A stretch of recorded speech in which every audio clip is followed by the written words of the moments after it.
Good morning, everybody. Betoparedes here. You're here for the morning mindset. It is Thursday. If you were trying to get on yesterday, I do apologize. Right at the last minute, I actually ended up having to take care of some family stuff, and so I was not able to get on. So for any of you that were on, there wasn't anything wrong with your computers. I was actually not able to make it onto the mindset. So I do apologize for that, and we'll have a real good one here today. So if you're new to the mindset, get a pen, get a notebook, plan to make some good notes. We do this every day that I possibly can that I'm in office, and I'm actually currently working from home. And I probably do that maybe once or twice a week, just depends on what's going on. And so today I have a really important subject, even a very important subject to myself. And I always have to remind myself about this idea, this philosophy, this reality on a consistent basis when I'm starting to feel stuck, or if there's things that I feel aren't going the way I want them to. And we can get caught up on a daily basis developing these complexes about our lives and about our progress and about the things that we're doing that compound.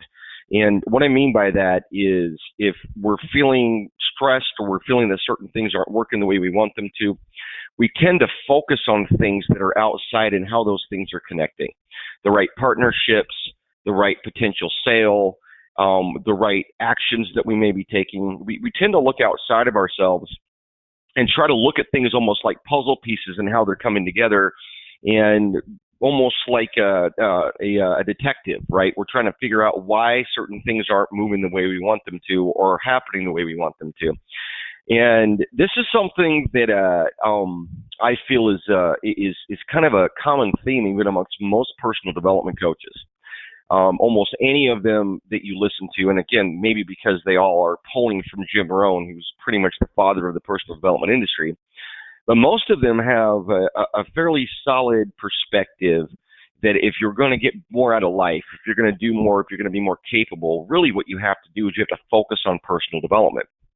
And so I pulled in some of my favorite quotes by both Jim Rohn and Tony Robbins to kind of use that as our diction for today here in the mindset, and maybe get you guys thinking about what you might be able to do today, maybe over the weekend, to start focusing a little bit more specifically on how you can improve yourself, improve the things that you're doing. So if you're stuck,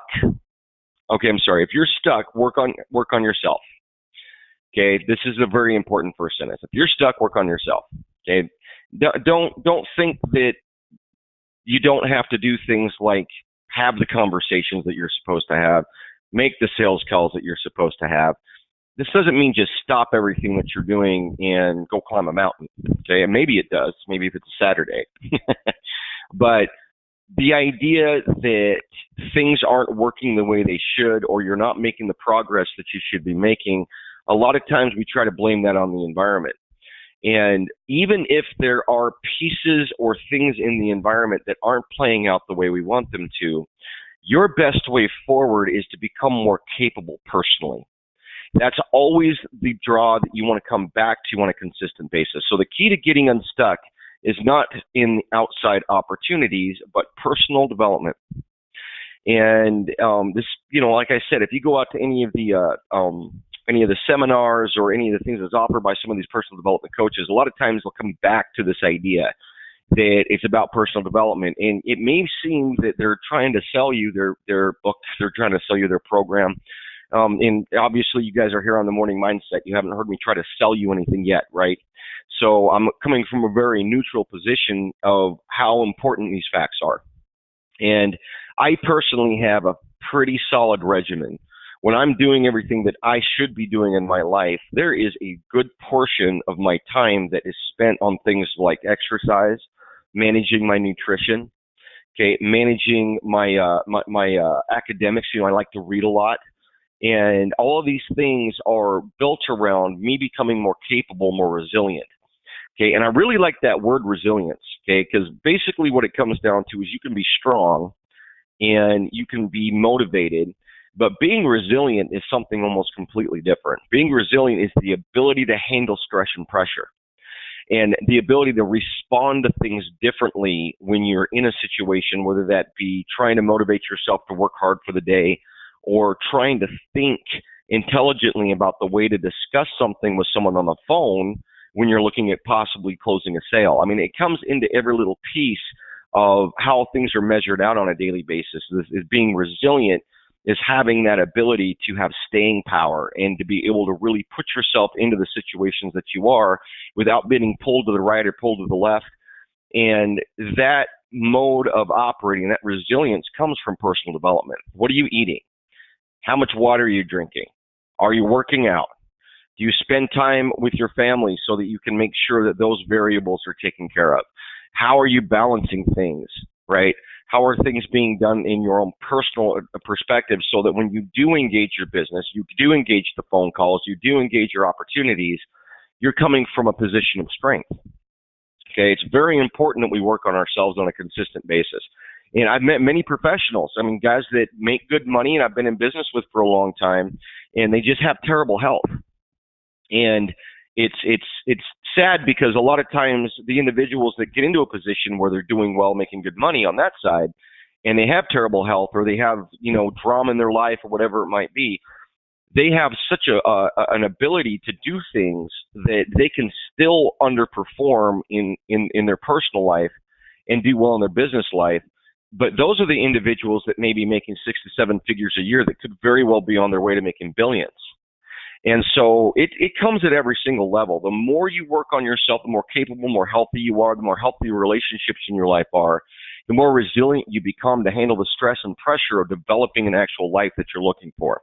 So from Jim Rohn here, learn to work harder on yourself than you do on your job. Once I got that, it turned my life around. Okay. So, wow, how do you do that? I mean, if you're trying to work extremely hard on your business, but you're not working on yourself hard enough, how does that really blend out, right? When you're spending 40, 50, 60 hours a week on your business, how is the 20 hours a week that you work on yourself or less going to be a position where you're working harder on yourself? Well, this is something I've thought about for a long time. This is a quote from Jim Rohn that I've known for quite some time. So listen to this very closely. When you spend time working out, eating right, reading books, doing things that increase your knowledge base, increase your ability, and increase your confidence, you're still working on yourself, even when you go back into the business environment, because it's the memory of your decisions to do better for yourself that comes into every single action that you take. So if you're on a phone call, you're looking to close a deal, and you're having a discussion with an individual person, that same firepower that you put into your body that morning because you decided to work out, right? Which is morning times are the best time to work out if you're trying to burn calories, by the way, because from going to sleep to wakefulness, you actually burn a lot more calories if you go from inaction to action like that. So I try to work out in the morning when I do work out. But the whole positioning that you put yourself in when you're like, man, I'm going to get this done. I'm going to work out. I know it's difficult, and I know my body is going to be tired, and it's difficult to do, but I'm going to do it anyways.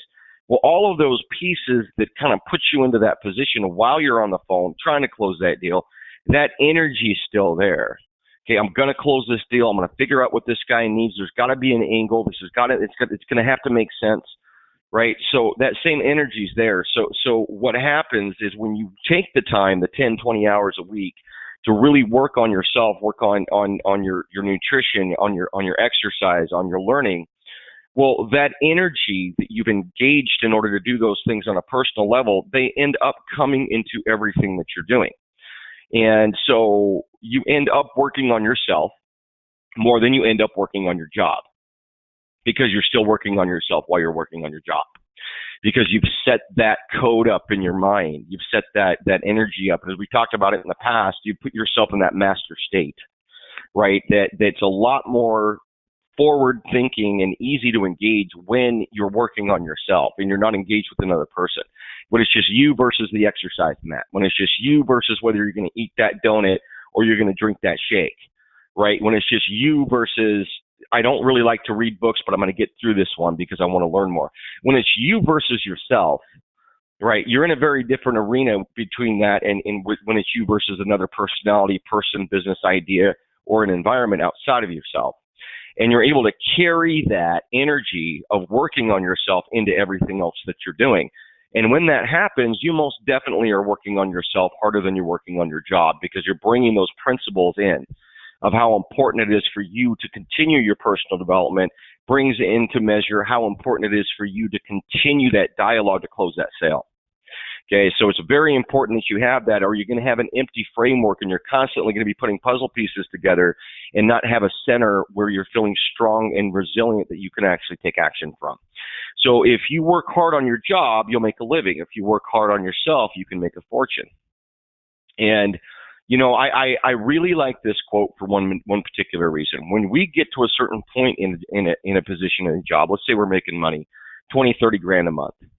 That's a comfortable place. And if you don't have the discipline to actually push beyond that, when the things that cause your fight or flight energies to be on board, right? It's easy to work hard when you know you have to pay the rent, when you know you have to get that money for your daughter's school events, right? When you know that your car is about to break down, and if you don't have enough money for that next down payment, you're not going to make it. When those things start to go away, you know, you're paying 2 or 3 months of rent ahead of time, you don't have any debt, you know, that is a place everyone's trying to get to in their mind. Well, if you hit that plateau and now you're in that position, if you haven't been building the discipline personally, if you don't have things that you're doing for yourself on a consistent basis to build that fire, that refining fire, that energy, then you're going to hit a plateau and you're going to feel too comfortable in the situation. And your bad habits, if they've continued to wrestle with you, are going to become a lot more powerful. One of the things I really hate about sugar, okay, and I'm a big don't eat sugar guy, even though sometimes I do and I shouldn't, is it's so cheap. Okay, it's so cheap, it's so inexpensive. And that's the thing, is getting to a point in your life where you can get to a comfortable position is where a lot of this inexpensive stuff exists, right? You can get the car that you need, the house that you want, these things that are kind of, you know, making a living, making a purpose in your life. If you want to go beyond that, when you hit that stage where your comfort level is secured, when you hit that stage, if you really want to become more than that and do more than that and have more than that, okay, there's a lot to it. You've got to risk a lot of what you've earned, and we can talk about that in another call. But you've got to get into a position where your personal development is what's driving you to go past that point, because your bills are paid, you are comfortable, you're okay, right? And there are so many individuals that I've met have done pretty well in life, and some that did well through their 30s, let's just say, that are now struggling in their 40s because somehow their opportunities have gone away, but they kind of surfed their way through because they were making quote unquote enough money. And I can tell you one industry that suffered tremendously from that is direct sales. Okay, lots of companies would hire direct sales people, pay them $80,000 to $120,000 a year plus commissions, and those jobs are going away. Everyone's moving more towards the pay-for-performance model, which if you're a salesperson, you'd rather be in a pay-for-performance model because then you don't have no cap to how much you can earn. And that could be also another conversation that we can have. But the reality is that whole industry's changed so much. There's many people I've talked to that are in their 40s and 50s that were like, man, at one time I had this job, it would pay this X, and I was doing well, and I make a few sales a month. And now I'm out here struggling and I don't know what to do. And I can hear from their voice and their background, their diction, that, man, they didn't really work on themselves that much during that period. And now they're kind of stuck in this ideology of how do I get through this, right?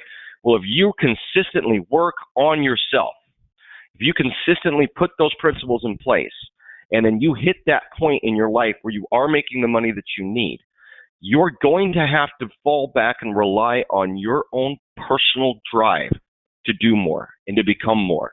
And that's what he's talking about in here. If you work hard on your job, you'll make a living. If you work hard on yourself, you can make a fortune. Okay, because once you hit that plateau, you've got to be able to move beyond that. Okay, it's important. Now, I've hit that several times in my career. Okay, probably the best year in personal sales I ever brought in, I brought in $5 million. And many different opportunities that I've had, we brought in a lot of salespeople working with me, and the total amount that our company made was quite a bit more than that. And man, it was a place where I was making a good salary coming off of the company. I was a CEO, so I had distributions, And I had to go past that point and say, well, you know what? I want to do more. And so I started investing my money, my earnings into building more companies. And that was a very difficult thing to do because the income kind of went up and down a little bit because my attention was split between making sales and building businesses. And so, I had to take that risk and move forward. And the only thing that got me past it was at the time, especially, I was very, very focused on being strong, very focused on good nutrition, on working out. I had actually had some physical problems that were really, really caused me some issues. So I had to lose a lot of weight at one particular time. And so I was still in that mode where I was empowered to continue forward. And now I'm on the brink of many different, very successful projects. And I didn't necessarily have to go there. I could have probably just stuck to the ribs on the things that we were doing with the software company that we had, just kept selling software. Okay, that's not what we did, and now we're on to doing some incredible things with our company, but it's because I got past that point, okay? So, a last quote here by Tony Robbins, it's not the lack of resources, it's your lack of resourcefulness that stops you. Okay, this is an important one because you might be like, well, Beto, I don't have the resources. I can't spend the time on a business. I'm stuck in this job because, man, when that bill comes up at the end of the month, I got to pay it. Well, these ideas in our minds come in, and we've got the safety zone. We got to be safe. Maybe we have a mate that we live with that's expecting us to take care of making sure we're safe. There's a lot of things that may be holding us back from doing the things that we could do to really break through. And so it's not a lack of resources. You got to get it out of your mind, and it's not about not having money. I have gone and made several investments in some companies and had even gone negative. Okay, and I tell this story sometimes. It's not an exciting one for me, but we made some major investments into some stuff that we were doing a few years ago. And it just did not work. We actually had a few natural disasters that happened here because we were throwing a show down in Dallas for auto dealers. And that's right when the hurricane hit down in Houston and just wiped out over 500,000 auto inventories down in Houston. That was our biggest market coming to our show. And I went negative. Okay, I went under. I didn't have money. In fact, I had debt. And there could have been a very solid decision at that point to freak out and go get a job. I'm a good salesperson. I can go get a sales job anywhere. And it's just that my own personal development that I've done over the years gave me the confidence, and I had the resilience to know that all I've got to do is pick that phone back up and start hammering as hard as I can, and I'll get back on my feet. And that's what he means by resourcefulness. I have the ability to, even with no money and no capabilities, no investments, the ideas that I was working on were in the funeral, right? They were burning, and I still took the time to just put my foot down, set my chin, and I went to work. And it's because I knew personally that I was a resourceful person, and if I did that and I really focused, I would get through it. Well, not only did we get through it, the very next year we did 10 times better than the year before that, even though we were at a negative, and we had no investments that came in from that. Okay, I'm not a person that likes to pull in investments when there's debt. Right, I like pulling in investments sometimes when things are going well. Okay, that's a whole other mindset too, right? But the reality is we are doing so good right now, and I never gave up. It's because I'm a resourceful person. And so you've got to look at yourself as being resourceful. It doesn't matter if you have enough money, if you're doing things the right way, or if you feel you're challenged. If you're a resourceful person, if you can grind that out. They like, in a lot of ways, they call it grit, right? If you've got the grit to really manage yourself, you can get anywhere you want. You don't have to have all of these privileges to do it. Okay, so let's work on ourselves. Let's think about how we can do that going into this weekend here. And again, I apologize for yesterday. Literally like 5 minutes before the mindset was supposed to start, I had to take care of some stuff here with my family. So we will be here again tomorrow morning.